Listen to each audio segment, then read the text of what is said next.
I think the most important part, I just want to make it really quickly, is for me is try to reunite everyone in Hong Kong, because it become a very divisive society. The parents against sons and daughters, friends, they defriend each other, they on Facebooks, and very, very heated debate, and that's not healthy, because eventually the society have to go on as a whole. No change is a misnomer. Actually, Hong Kong's changing, China is changing, they're both changing every day. But in terms of how they can meet with each other, and that's really the point that we're looking at. I think that what is so different about these young people nowadays, represented by Josiah Wong, in comparison to the older generation, is that they're a lot calculative. They know that it is a lot of big chance that they can win. But I sense from the interview, from what I see in the media, is that there's a strong sentiment among these people. Because in September 28th, when the tear gas was first fired, there's a rumor that actually the bullet is going to be flying.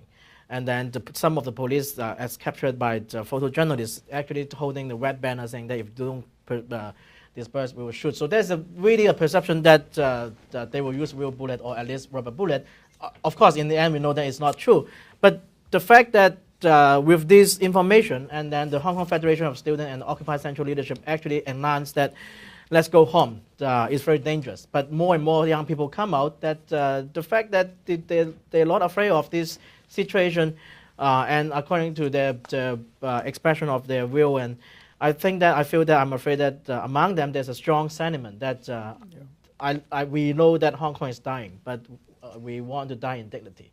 There's a sense, this is a kind of rearguard action. I mean, when you talk to Joshua Wong and other very young kids who should be much more idealistic and optimistic, they see themselves, raging against the light. This is a city where a lot of what they think defines the city is being eroded steadily, and 2047 is like this kind of ticking clock towards something bad.